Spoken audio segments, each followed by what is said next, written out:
자, 연휴 잘 보냈죠? 네. 연휴는 쉬는 날이잖아요. 그죠? 여러분의 쉼은 무엇이었습니까? 긴 쉼 동안 나의 참쉼이 무엇인지를 좀 돌아볼 수 있는 시간이었지 않나 싶습니다. 내가 쉼이라고 생각하는 게 세상 것이었다면 나는 안식을 세상에서 누리고 있는 사람이었구나를 또 진단해 볼 수 있는 거고, 나에게 진짜 쉼이 안식이 주님으로부터 나온다는 것들을 점검해 볼 수도 있는 시간이었다고 생각이 듭니다. 그래서 우리 이 시간에는 오늘이 이제 절기 그 교회력으로 하면, 교회 달력으로 하면 사순절의 시작이에요. 수요일이 제 수요일이어가지고 사순절이 무슨 날이에요? 예수님이 부활하시기 전 40일을 동안 그 고난을 함께 동참하는 의미에서 사순절인데, 오늘이 사순절 첫 번째 주일입니다. 그때 주연절이 끝나고 바로 사순절이 시작이 되는데, 우리는 그리스도인이 됐다는 것은 그리스도께서 주시는 복만 누리는 자가 아니라 그리스도께서 가신 길을 함께 가는 자들입니다. 아멘. 그렇기 때문에 우리가 이 시간에 다시 한번 브레인워시가 필요할 것 같아요. 브레인워시가 뭐예요? 세뇌예요. 근데 우리가 말씀으로 이미 우리의 뇌는 세상이 브레인워시가 되어 있어요, 여러분. 아세요? 우리는 이렇게 생각하잖아. 그 기독교에게 세뇌되면 안 돼, 이렇게 생각을 하잖아요. 근데 이미 우리는 세상 가운데 브레인워시가 되어 있는 상태예요. 세뇌가. 그러니까 여러분이 하나님 말씀으로 원상복귀를 시켜야 돼요. 하나님이 우리를 창조하셨던 그때로, 하나님이 우리를 자신의 형상으로 창조하셨고 그 목적을 우리를 통해서 드러내기를 원하셨던 그때로 브레인워시를 시켜야 돼. 그 브레인워시는 뭐만 시킬 수 있을까요? 말씀만 시킬 수 있어요. 여러분이 말씀을 좋아 보이게 요리할 필요가 없어요. 말씀 그 자체가 여러분을 뭐예요? 브레인워시 시켜야 돼요. 근데 말씀을 읽을 때 부딪히는 거 있잖아. 아, 이건 불편해. 뭐 이런 게 천국이야. 뭐 이런 게 하나님이야. 여러분이 세뇌당해서 그런 거예요. 하나님이 선 자체가 아니라고 세상에서 세뇌당해서 내가 기준되어서 하나님이 선하네 안 선하네, 뭐가 좋아 보이네 안 좋아 보이네, 세뇌당해서 내가 하나님 말씀을 고지고대로 못 받아들이는 거라는 걸 기억해야 돼요. 그래서 우리는 말씀 앞에 섰을 때 이미 나는 죄로 물들어져 있고 세뇌당했다라고 그 전제 조건 아래서 늘 성령님께 하나님 말씀을 들을 때 말씀을 통해서 나를 세뇌시켜 주세요. 말씀을 통해서 내가 다시 깨어지게 해주세요. 말씀을 통해서 내가 원상복귀 되게 해주세요라고 갈망하는 마음으로 오셔야 됩니다. 그럼 여러분, 부딪히는 게 당연할까요? 안 당연할까요? 말씀을 듣는데 편안하다? 이상한 거예요. 내가 완전 예수님을 판박이로 닮았든지, 아니면 내가 이해하고 싶은 대로 이해하고는 있진 않은지를 우리는 돌아봐야 합니다. 자, 우리 오늘은 이 말씀 주제로 같이 살펴보도록 하겠습니다. 팔복. 하나님이 세상을 통치하시는 방식이라는 제목으로 오늘 말씀을 나누도록 하겠습니다. 뭐라고요? 팔복하고 컴마. 하나님이 세상을 통치하시는 방식. 그러니까 하나님이 세상을 통치하시는 방식이 뭐라는 거예요? 팔복이라는 거예요. 자, 여러분, 지금 여러분이 이렇게 성경을 6군데로 나뉘어져서 매일매일 한 장씩 읽고 있잖아요.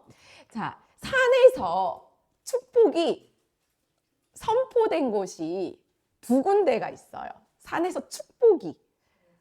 어딜까요? 어딜까요? 어디에 나와 있을까요, 성경?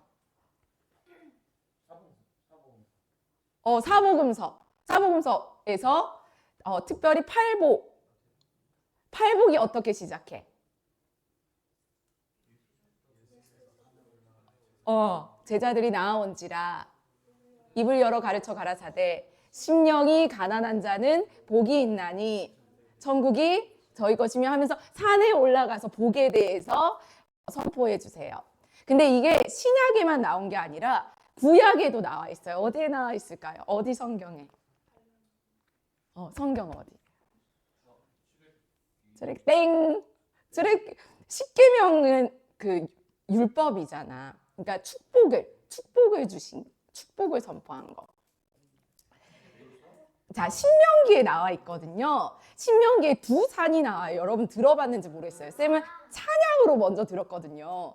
그리심산과 에발산 명령 이런 거 들어봤어요? 그리심산이 어떤 산이에요? 축복이 선포됐던 산이에요. 그리고 에발산은 저주가. 한번 우리 신명기 한번 보도록 하겠습니다. 신명기 28장.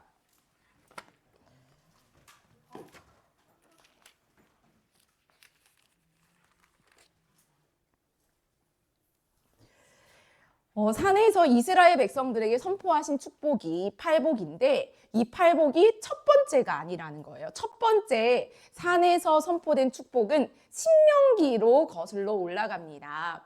신명기에서 모세가 이스라엘 백성을 약속의 땅에 들어가도록 뭐 하냐면 준비를 시켜요.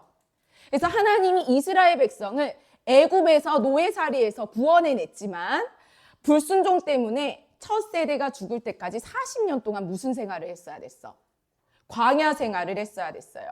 그래서 신명기의 모세는 두 번째 세대들에게, 첫 번째 세대가 죽고 두 번째 세대들에게 그들이 받은 언약을 기억하도록 지금 산에서 명령하는 거야. 어떤 명령을 하냐면 우리 28장 제목이 뭐라고 나와 있어?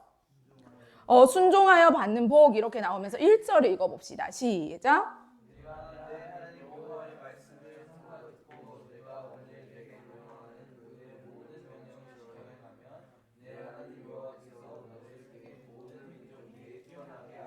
네, 첫 번째 세대가 불순종해서 죽었어.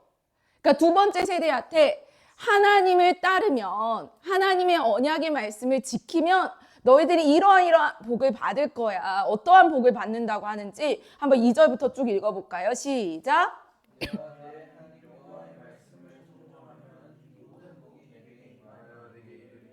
성읍에서도 복을 받고 들에서도 복을 받을 것이며 내 몸의 자녀와 내 토지의 소산과 내 짐승의 새끼와 소와 양의 새끼가 복을 받을 것이며 내 강주리와 떡반죽 그릇이 복을 받을 것이며 내가 들어와도 복을 받고 나가도 복을 받을 것이라. 네, 계속해서 모든 축복에 대해서 얘기해요. 뭐를 하면? 순종하면, 하나님의 명령을 지키면. 그리고 우리 20절에서는 뭐가 나와요? 이제 에발산에서 저주, 불순종하면 이러이러한 저주가 있을 거야 라고 이제 선포됩니다. 근데 이 선포는 누가 했을까요? 누가 했을까요?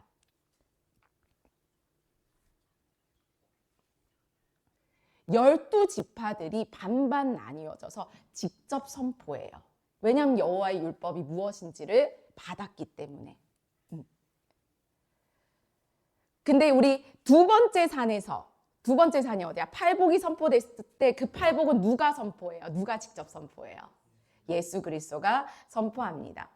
자, 순종하여 받는 복이 이렇게 신명기에 계속해서 나열이 되는데 이 말씀의 의미가 분명하죠. 말씀 순종하면 뭐 할 거야? 너 복 받을 거야. 너만 복 받는 게 아니라 누구도 복 받을 거야? 너의 자녀도 복 받을 거야. 또 뭐도? 너의 땅도 복 받을 거야. 또 뭐도? 너의 가축도 복 받을 거야. 또 뭐도? 자손도 또 다. 근데 여러분 알다시피 이스라엘 백성은 이것을 들었음에도 불구하고 순종했어요? 안 했어요? 순종하지 않았어요. 이게 오늘 읽은 이 말씀이요. 성경 첫 5권 모세오경의 핵심 메시지예요. 여러분 모세오경 얘기해 봅시다. 시작. 우리 5개 성경을 성경책을 모세오경이라고 해요. 근데 흔히 모세오경을 우리는 뭐라고 생각하냐면 모세오경 이꼴 율법이라고 생각해요. 여러분도 혹시 그렇게 생각해요? 쌤도 그렇게 생각을 했었어요. 모세오경은 뭐를 얘기한다? 율법을 얘기한다. 물론 모세오경을 보면은 율법에 대해서 얘기하고 있어. 근데 그게 핵심 메시지가 아니라는 거야. 모세오경이 말하고 있는 핵심 메시지는 뭘까? 계속 이렇게 하면 순종하면 복을 줄 거야. 순종하지 않으면 저주를 줄 거야. 이렇게 얘기했는데도 불구하고 이스라엘 백성들이 계속 어떻게 해? 불순종해. 그러니까 모세오경이 보여주는 건 뭘까요? 죄가 세상을 장악함으로 어떻게 인간들이 하나님을 계속해서 반역하는 길로 가는가를 보여주는 거예요. 그러니까 모세오경은 인간의 죄성, 계속해서 하나님을 거부하는 인간의 뭐라 해야 될까? 인간의 본성을 처참하게 보여주는 게 바로 모세오경이라는 거예요.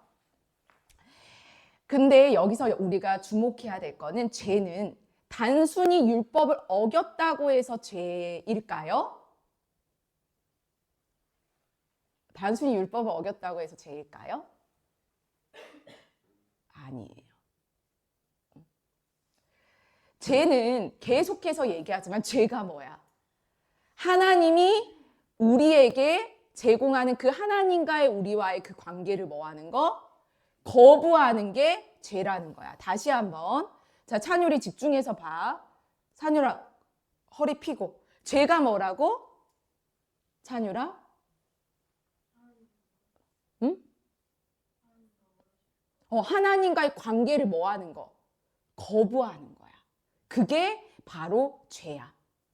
근데 모세오경에서 얘기하는 거는 하나님께서 이스라엘 백성들이 이집트에서 나왔어. 그지?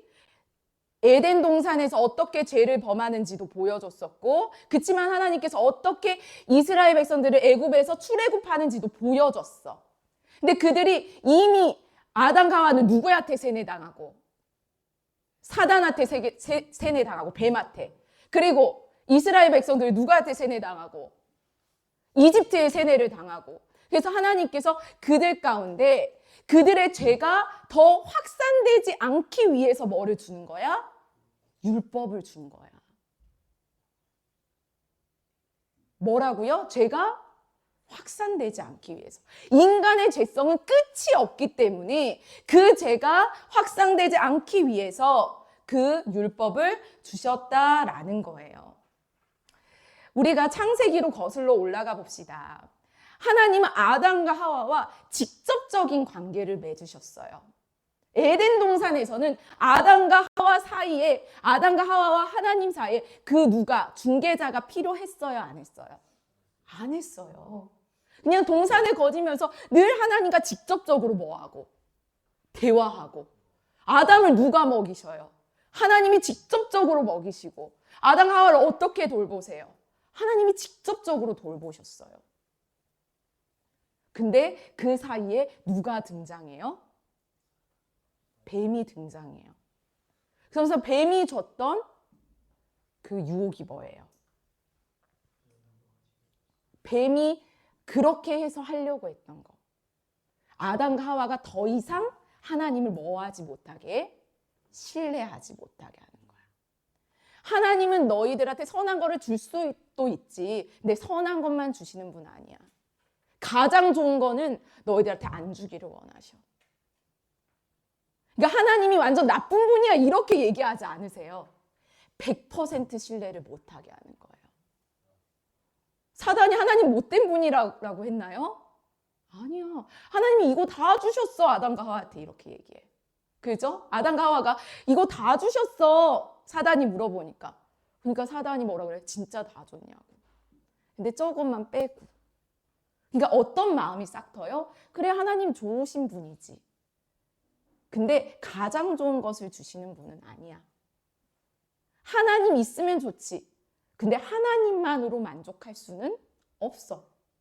하나님에 대한 100% 신뢰를 못하게 누가 유혹을 하는 거예요? 사단이 유혹을 하는 거예요. 그리고 그걸 거부한 게 누구였어요? 하나님이 아니었다라는 걸 여러분 기억하세요. 그게 누구였다는 거예요? 아담과 하와였어요. 절대 하나님은 먼저 등 돌리시지 않습니다. 아담과 하와가 하나님을 100% 신뢰하는 걸 놓친 순간 그게 죄였고, 그 후로부터 어떻게 돼요? 아담과 하와는 하나님의 직접적인 다스림을 못 받게 되어져요. 그래서 에덴 동산에서 뭐예요? 쫓겨나게 되어진다라는 거예요. 여러분, 하나님이 우리와 원하셨던 관계는 에덴 동산에서 아담과 하와가 누렸던 관계예요. 어떤 관계? 직접적인 다스림을 주는 관계. 하나님이 직접 세아를 돌보시기를 원하세요. 하나님이 직접 성빈이를 인도하시기를 원하세요. 근데 우리가 그 하나님을 거부함으로 하나님과 직접적인 다스림 뭐 하게 된 거야? 끊어지게 된 거라는 거예요. 그래서 기독교인들은 다시 그것을 회복하기 위해서 하나님만이 100% 우리의 만족이 되신다. 하나님만이 우리의 100% 신뢰가 되신다. 하나님만이 우리의 100% 의존할 뿐이다 라고 돌아가는 게 바로 개신교였어요. 만약 여기 안에 앉아있지만 이런 생각 있잖아. 하나님 있으면 좋지. 근데 그거에 세상의 행복이 더해져야 더 행복해 라고 믿는다면 여러분은 크리스찬이 아니에요. 크리스찬들은 100% 예수 그리스도를, 하나님을 신뢰하는 자들이 크리스찬이에요.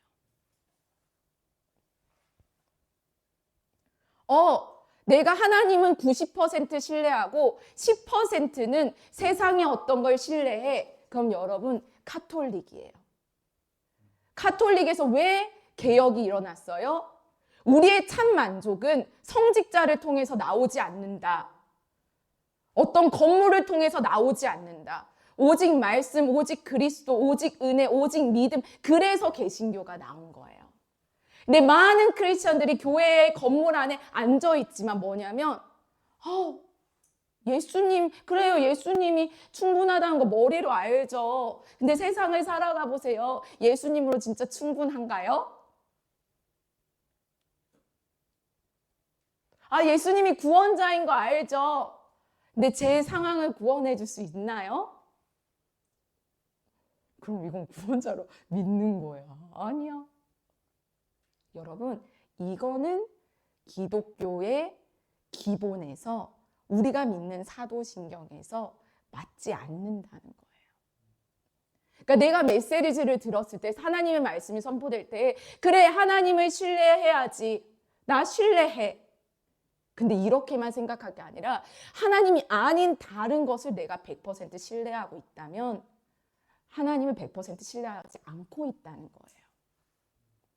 내가 하나님이 아닌 다른 것에서 기쁨을 찾고 있다면 여러분은 하나님이 100% 여러분에게 기쁨을 충족시켜 주실 분이라는 걸 부인하고 있는 거예요. 그건 뭐냐면 아담과 하와가 뱀의 얘기를 듣고, 그래, 하나님은 나한테 모든 것을 선한 것을 주지 않아. 내가 선악과를 먹어야지만 행복하겠어. 선악과를 먹어야지만 내가 만족하겠어. 라는 생각을 뱀이 준 거라는 거죠. 여러분 안에 불행하다고 생각하는 그 생각이 어디로부터 왔을까요? 누가 줬을까요? 핸드폰 없으면 안 돼. 미안한 얘기지만 100년 전에는 핸드폰이 없었어요. 그럼 여러분 핸드폰 없으면 안 돼. 누가 줬을까요? 또 뭐가 있을까요? 친구 없으면 안 돼. 뭐 없으면 안 돼.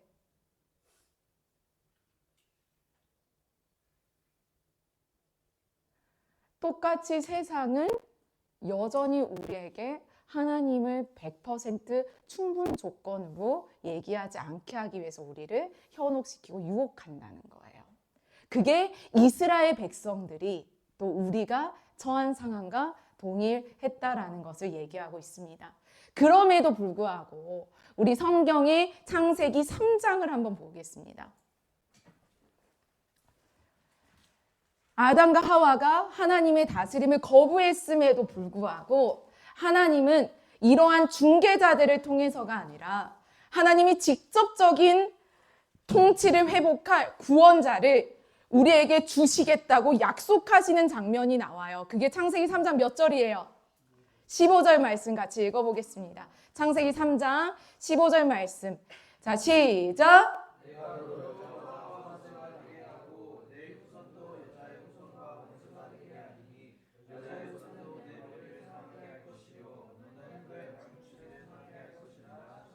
아멘. 아담과 하와는 중개자를 하나님이 아닌 다른 어떤 것을 원했지만 하나님은 그들의 거부에도 불구하고 아담과 하와가 하나님을 등 돌렸음에도 불구하고 그들이 하나님을 저버렸을 때 내가 다시 너희들과 직접적인 관계를 회복할 구원자를 줄 거야. 그분은 중개자가 아니라 나 자신이야. 그분이 누구예요? 예수 그리스도. 메시아를 약속하시는 것을 볼 수 있습니다. 자, 그래서 신약 성경에서는 예수님의 이러한 약속들이 어떻게 성취되었는지 제자들이 직접 알 수 있도록 가르치시는데 히브리서 10장 1절 보도록 할게요. 히브리서 10장 1절.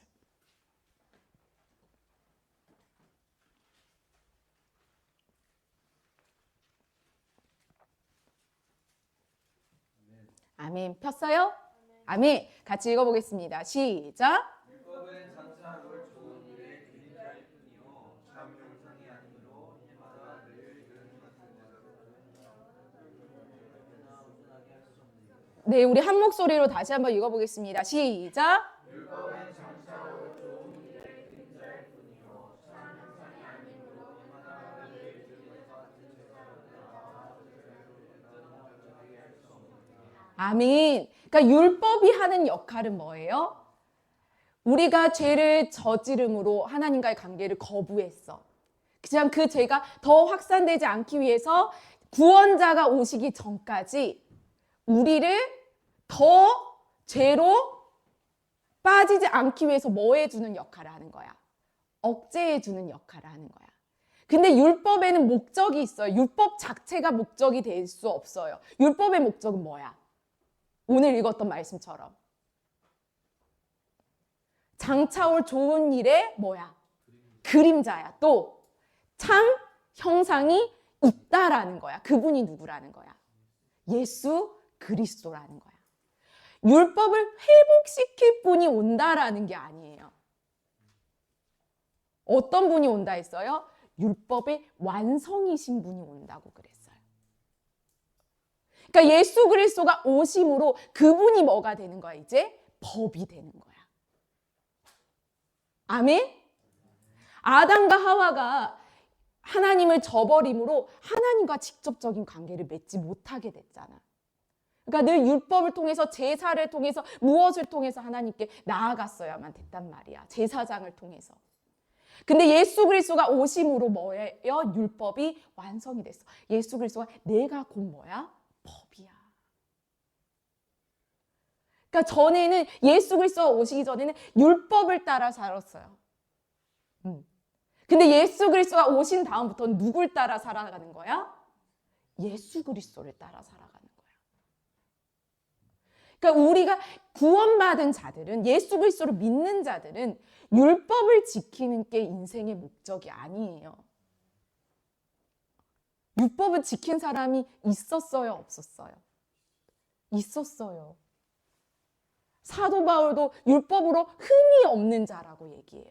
근데 중요한 거는 사도 바울은 그 율법의 그 진짜 형상이신, 참 형상이신 예수 그리스도를 뭐 했어?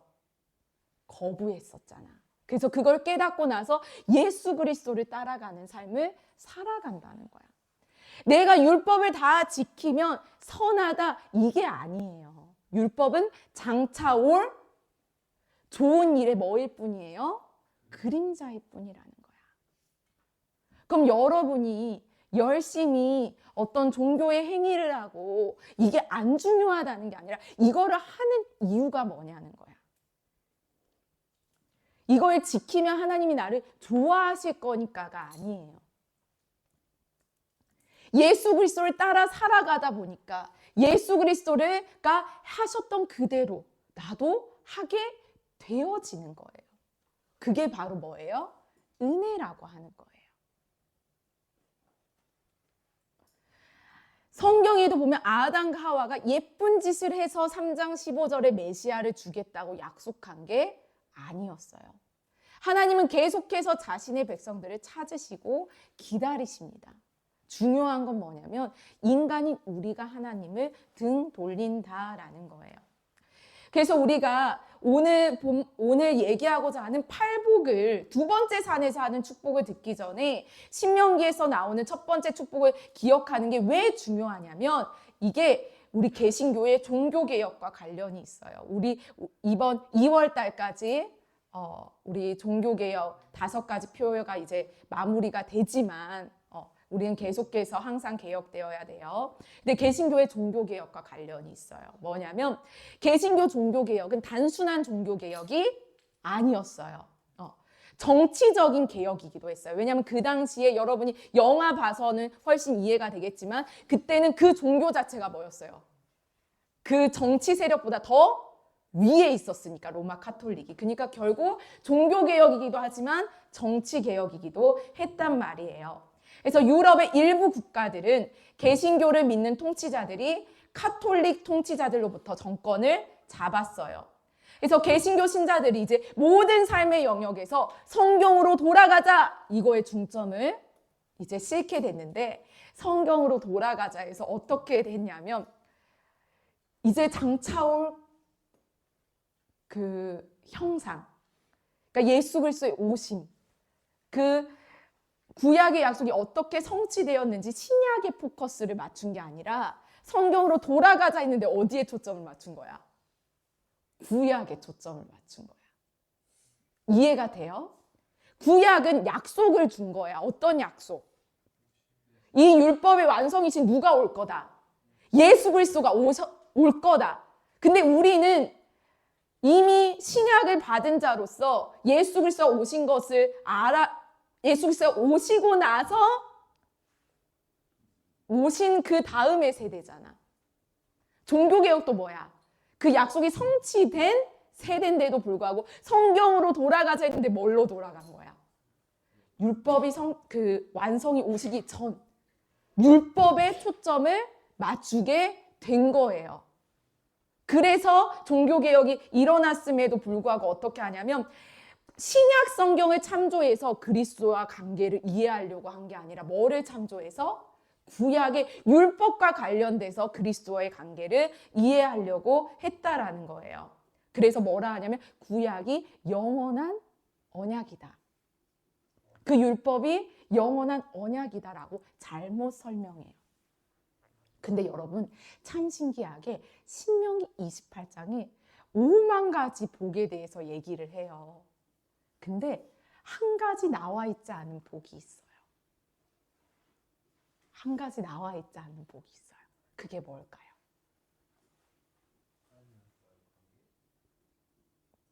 영생에 대한 복은 그리심산에서 선포되지 않아요. 영생은 뭐야? 하나님과의 관계니까. 결국 율법이 뭐예요? 율법은 하나님과의 관계를 회복시켜주는 역할이 아니에요. 하나님과의 관계는 누구만 해결할 수 있어? 구원자이신 예수 그리스도만 해결할 수 있다는 거야. 근데 그 율법을 주신 이유는 뭐야? 더 죄에 빠지지 않게 하기 위해서, 지키기 위해서. 그래서 우리가 그 그리심산의 첫 번째 산에서 선포되는 축복을 이해할 때 두 번째 산 예수 그리스도께서 직접 주신 그 축복이 얼마나 큰지, 그 법이 현 세상을 통치하시는 방법이라는 것에 대해서 우리가 받아들일 수 있게 되어진다라는 거예요. 그래서 율법에 대해서 현대도 이렇게 잘못 가르쳐요. 여러분 혹시 지금 제가 잘못 가르치는 걸 얘기해 볼 건데 여러분에게 익숙한지 안 익숙한지 잘 들어보세요. 저한테는 이 잘못된 가르침이 좀 익숙하더라고요. 율법은 어떻게 사람들을 다스려야 하는지 하나님의 영원한 계획을 드러내십니다. 그렇지만 이스라엘 백성은 죄의 노예가 되었던 모든 인간과 마찬가지로 율법을 지킬 수 없었습니다. 그리스도가 오셨을 적에 그리스도께서는 죄가 없었기 때문에 율법을 완벽하게 지킬 수 있었습니다. 그리스도가 완벽히 율법을 지킨 것은 의에 대한 하나님의 요구를 만족시켰습니다. 죄가 없는 그리스도의 죽음에 의해서 그리스도가 당신의 의를 우리에게 주셨고, 이렇게 해서 하나님이 우리를 바라보실 때 우리가 율법을 완벽하게 지킨 것처럼 보일 수 있습니다. 하나님은 영생뿐만 아니라 신명기에 기록된 순종에 대한 축복도 우리가 받게 하시려는 것입니다. 이제 우리는 새 언약 아래 있기 때문에 하나님은 성령과 함께 새로운 마음도 주십니다. 방금 쌤이 얘기한 건 잘못된 가르침이에요. 근데 죄송해요. 저도 이렇게 가르쳤던 적이 있는 것 같아요. 율법은 하나님의 영원한 계획을 드러내는 게 아니라 예수 그리스도가 너무나도 필요한 존재임을 드러내 보여주신 거라는 거예요. 그리고 예수 그리스도는 율법을 완전히 지키지 않았어요. 오히려 율법을 뭐 했어요? 어겼어요. 안식일에 뭐예요? 일해요. 그죠? 그러니까 왜 율법을 폐하느냐고 얘기하죠. 그리고 가까이 해서는 안 될 사람들한테 가까이 해요. 율법을 어겨요. 예수 그리스도는 율법을 다 지켜서 완성시킨 게 아니라 그분이 율법의 완성이시기 때문에 그분이 오심으로 완성된 거예요. 아멘? 그래서 우리가 진짜 따라해야 할 법이 율법이 아니라 누구라는 거야? 예수 그리스도됨을 알려주시는 거야. 그걸 기억해야 돼요. 근데 앞서 그 잘못된 설명을 들으면 마치 우리가 죄를 짓지 않고 하나님의 율법에 순종하고자 하는 마음은 갖게 돼요. 근데 예수 그리스도가 필요하다는, 예수 그리스도로 내가 충분하다는 생각을 갖게 하지는 않는다라는 거예요. 근데 오늘날 많은 기독교인들이 이렇게 배웠어요. 근데 이러한 이야기들은 초기 개신교 정치 지도자들과 신학학자들이 유대인 학자들에게 배운 사실 사상이라는 거죠. 그래서 이 문제는 모세를 너무 크게 만들어요. 모세는 뭐예요? 그림자예요. 반면에 그리스도와 하나님의 나라는 너무 작게 만든다는 거예요. 마치 그리스도는 우리를 죄에서만 구원해 줄 뿐으로만 만든다는 거예요. 예수 그리스도가 하나님 되시고 그분이 우리의 100% 인도자 되시고 목자 되시고 만족 되시고 기준 되시고 삶의 주관자 되시고가 아니라 그냥 나의 죄의 구원에 대해서 필요하신 분으로만 축소시킨다라는 거지요. 그래서 이 잘못된 가르침을 바로 잡을 수 있는 길은 뭐밖에 없을까요? 하나님의 말씀으로 돌아가야 돼요. 뭐라고요? 하나님의 말씀으로. 그래서 여러분한테 이렇게 모세오경 한 장, 그리고 모세오경 아닌 구약 한 장, 시편 한 장, 사복음서 한 장, 또 어디 한 장이야? 사복음서가 아닌 신약 한 장, 계시록 한 장을 읽으라는 이유는 뭐냐면 전체적으로 성경을 보라고. 구약에만 매몰되는 게 아니라 구약은 신약을 위한 약속이구나. 그 인간의 죄성 가운데 하나님께서 어떻게 우리와 다시 관계를 맺기 위해서 약속을 예언하셨는지를 얘기하는 거구나를 발견하기 위해서 그렇게 읽으라는 거였어요. 우리 한번 마태복음 5장 17절 보도록 하겠습니다. 마태복음 5장 17절. 아멘. 아멘. 같이 읽어보겠습니다. 시작.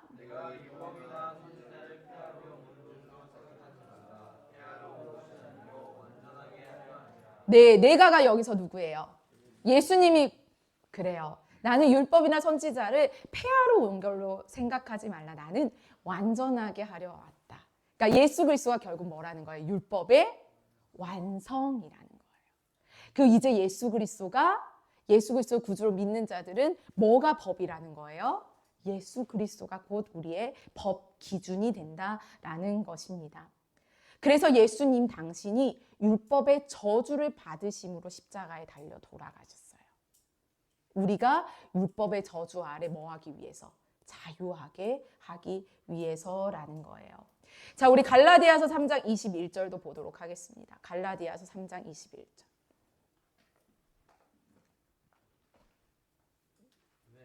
아멘. 갈라디아서 3장 21절. 아멘. 자, 읽겠습니다. 시작.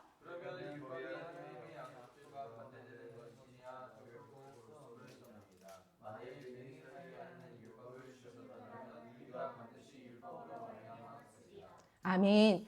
여러분, 의가 율법으로 말미암았다는 말이에요? 아니라는 말이에요? 아니라는 말이에요. 여기 반드시 의가 반드시 율법으로 말미암았으리라만 읽고 의가 율법으로 말미암았구나가 아니잖아 지금. 그러니까 구약에 보면 의라는 것이 율법에서 온 것이 아니다라는 걸 알 수 있어요. 그러니까 율법을 따라가다 보면 죄로 가는 것을 멈출 수 있을까요? 없을까요? 없어요. 율법에는 의가 없기 때문에. 억제하는 게 될 수는 있지만 의로 이르게는 못한다는 거예요.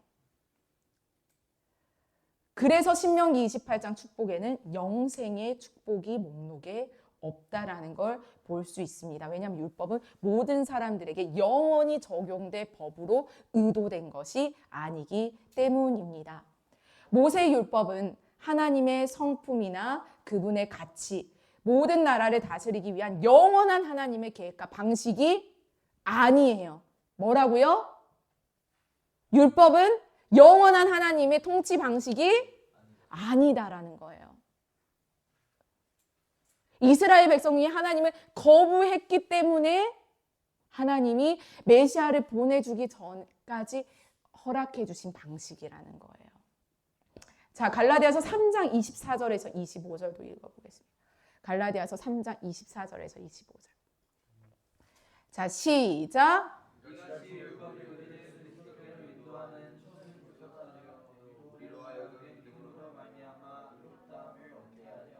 아멘. 바울의 말에 따르면 믿음이 온 후로는 우리는 더 이상 율법의 지도 아래 있지 않다라고 얘기합니다.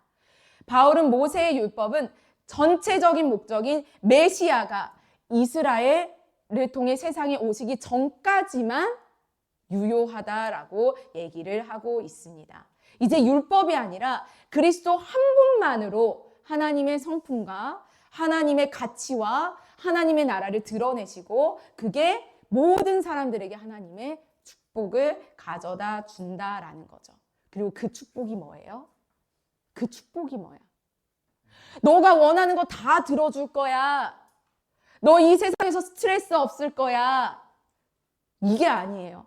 우리에게 가져다 주고자 하는 축복이 뭐예요? 내가 너와 직접적으로 관계를 맺을 거야.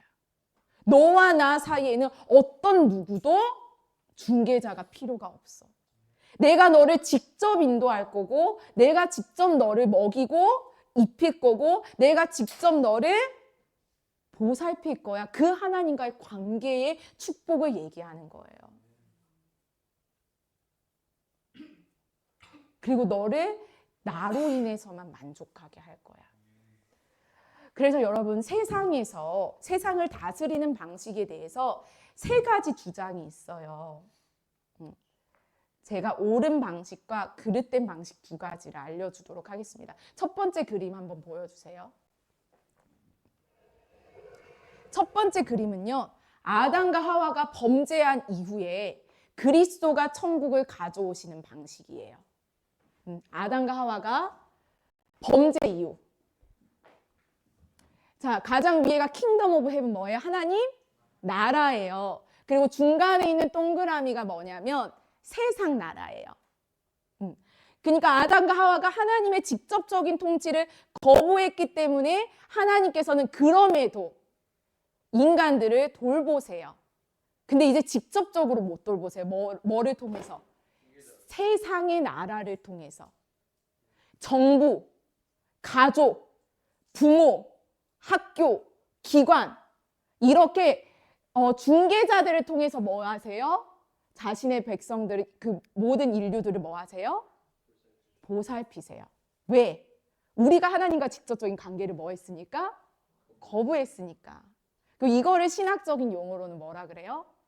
일반 은혜라고 그래요.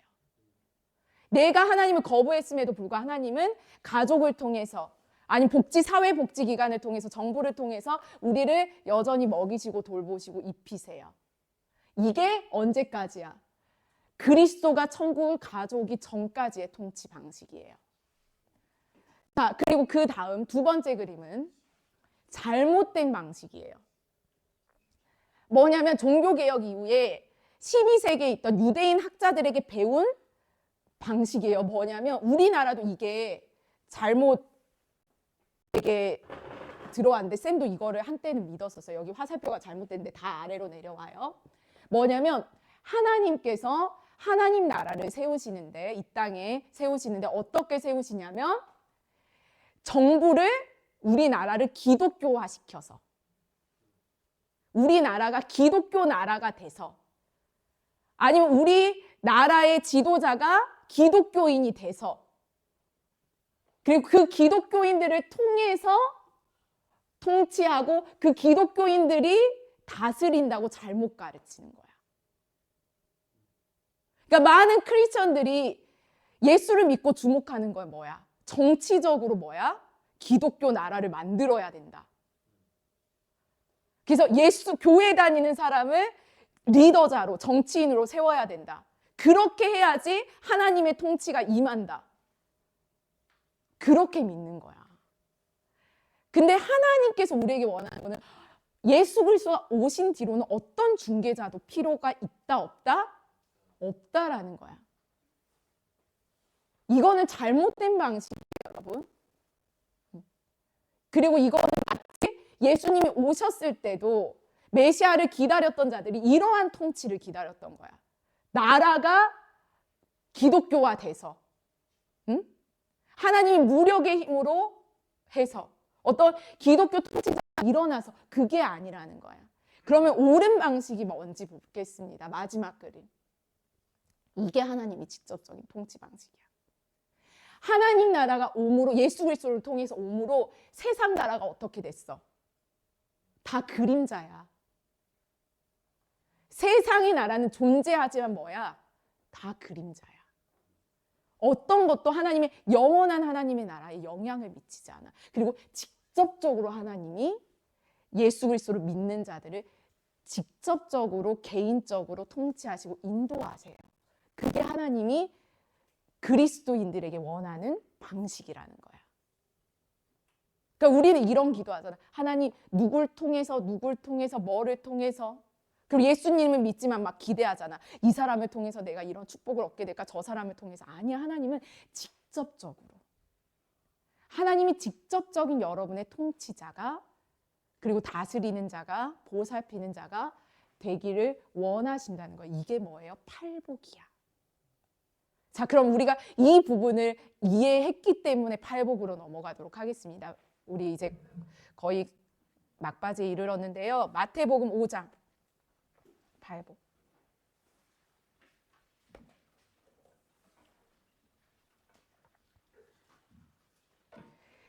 세상을 통한 방식은 하나님이 모든 사람들을 직접적으로 보살피고 통치하는 방법이 아닙니다.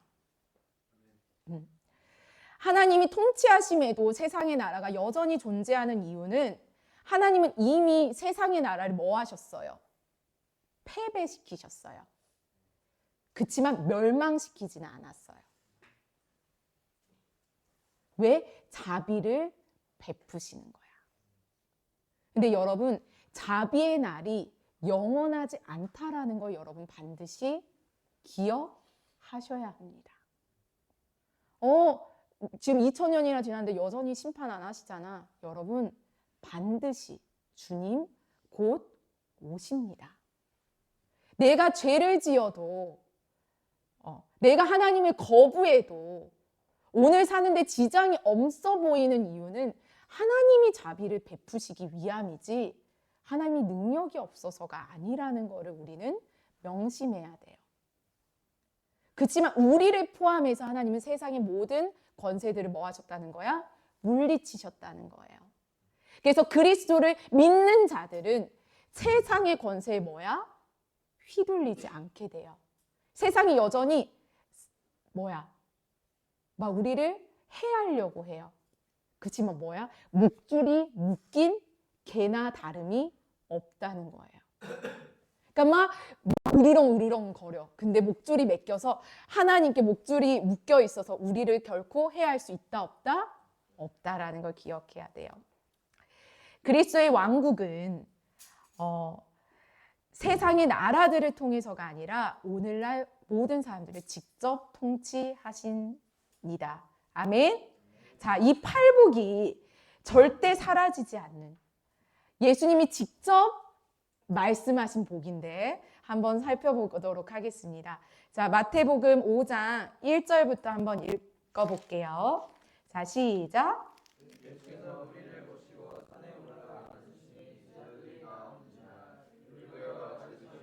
예수님이 이제 직접 얘기하는 거야. 시작.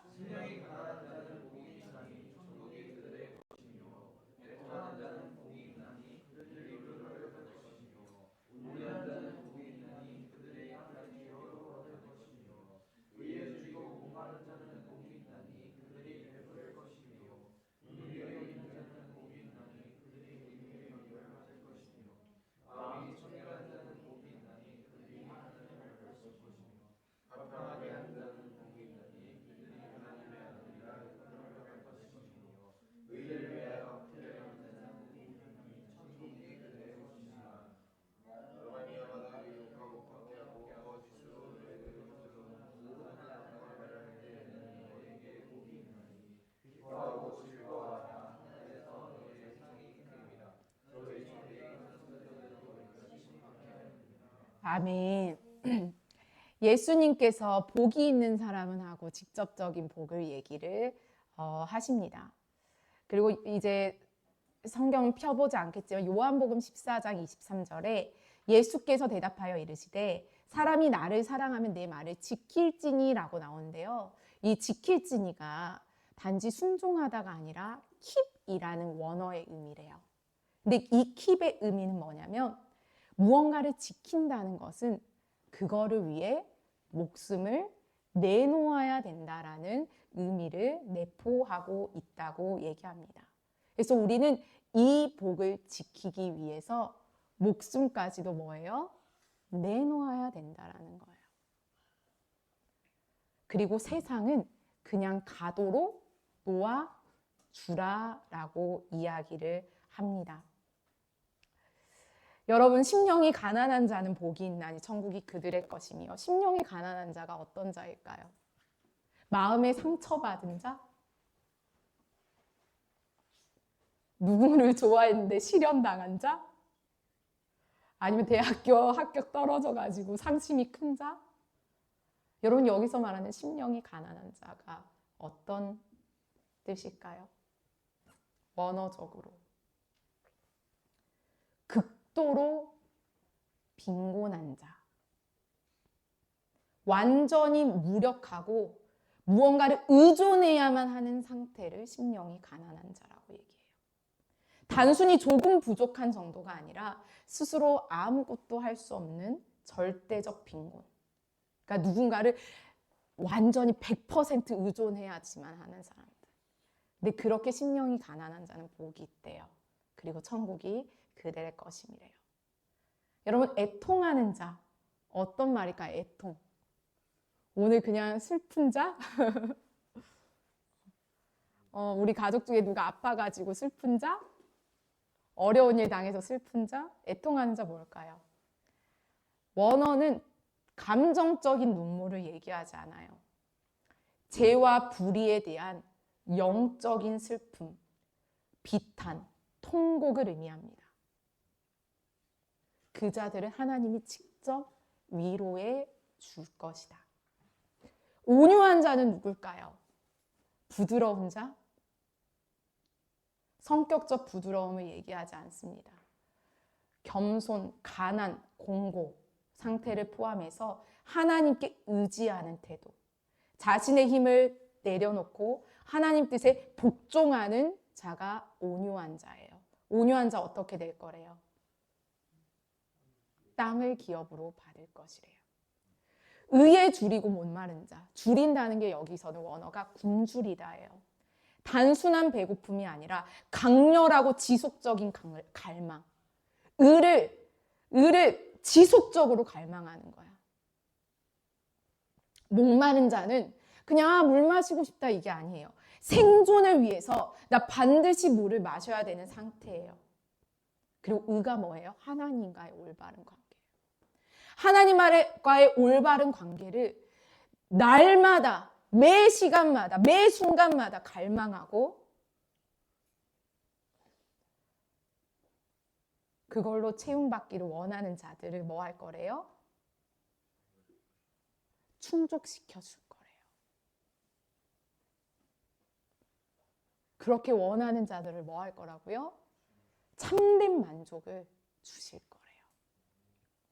긍휼히 여기는 자들은 뭘까요? 동정심 느끼는 게 아니에요. 타인의 고통을 깊이 공감하고 실제로 자비를 베푸는 자예요. 내가 슬퍼 이게 아니라요. 행동으로 나타나는 자비로운 성품, 타인의 어려움을 실제로 행동으로 내가 자비를 베푸는 자에게는 너희들도 내가 동일하게 자비를 그렇게 베풀 것이다. 마음이 청결한 자는 뭐예요? 혼합되지 않은 순전함이에요. 어떤 거와 섞이지 않은 순전함. 깨끗한, 순수한. 이건 감정이 아니라 인간의 중심을 얘기해요. 그런 자들은 뭐래요? 하나님이 직접 영광을 보여주실 거래요. 이건 시각적으로 보는 행위를 말하는 게 아니라 하나님과 친밀한 교제와 임재를 이 자들은 경험하게 될 거래요. 근데 하나님이 아닌 다른 것과 혼합되어 있는 사람들은 이 임재와 영광을 보지 못할 거라는 말과 같습니다. 화평하게 하는 자는 뭘까요? 난 평화를 사랑해. 평화주의자 아닙니다. 적극적으로 평화를 만들어내는 자들인데요. 이 평화가 뭐예요? 하나님과 올바른 관계. 다른 말로 하면 다른 사람들을 예수께로 직접적으로 인도하는 자.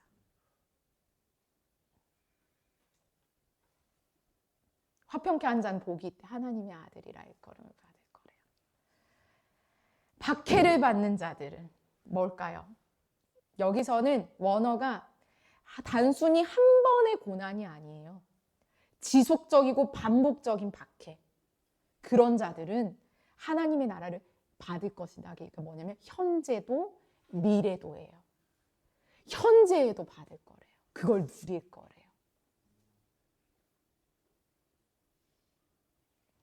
여러분, 팔복은 이미 선포되었습니다. 하나님 나라의 통치 방식은 이제 팔복과 같아요. 그리스도인이 된 자들은 이건 선택지가 아니라는 거예요. 근데 이 모든 것은 내가 예수 그리스도 그분만을 100% 신뢰하고 그분만을 100% 의존할 때 허락되는 모든 복이라는 거예요. 이거의 중심에는 예수 그리스도 외에 다른 어떤 게 나의 충분 조건이 돼서는 안 된다는 거예요.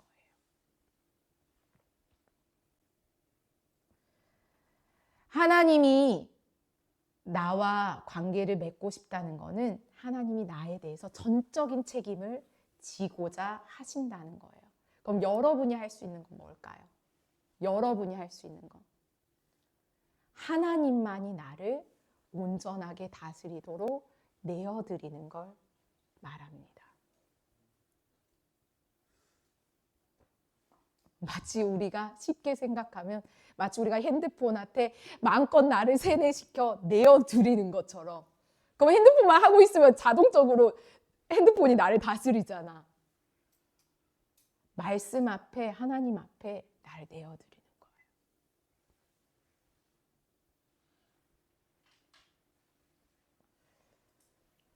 세상의 방법은 일시적이지만 하나님의 방법은 영원합니다. 그래서 여러분 시편 23편의 다윗의 고백이 특별한 자들만 누리는 고백이 아니에요. 여호와는 나의 목자시니 내게 부족함이 없으리로다.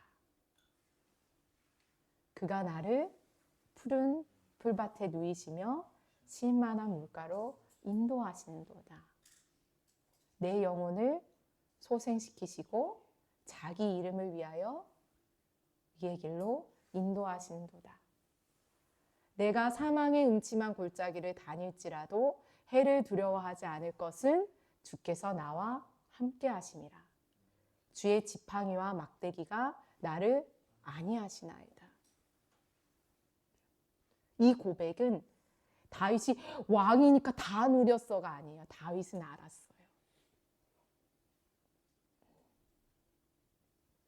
다윗은 알았어요. 그리고 100% 하나님만을 원했어요. 그래서 자신의 노년에 이제 나이가 들고 하니까 이제 백성들이 예쁜 여자를 방에 넣어주잖아요. 근데 그 여자와 어떤 관계도 맺지 않았다고 얘기해요. 다윗은 본인이 원해서 왕의 자리에 있었던 것도 아니고 그렇다고 해서 본인을 바라봤던 게 아니라 자신을 인도하신 하나님께 100% 의존하고 100% 신뢰했어요. 그러니까 대적이 칠지라도 태어나였더라라고 얘기하는 것은 하나님의 인도하심과 다스림을 믿었기 때문이에요. 설령 죽을지라도 이 세상에서의 삶은 일시적이라는 것을 알았기 때문에 여러분 이 팔복을 누리시는 자가 되기를 소망합니다. 기억하십시오. 하나님은 절대로 우리에게 등을 돌리지 않습니다. 등을 돌리는 건 우리입니다. 그리고 내가 다시 등을 돌렸던 걸 다시 하나님께로 등을 돌릴 때 하나님은 언제나 우리를 다시 찾으신다라는 걸 여러분이 기억하셨으면 좋겠습니다.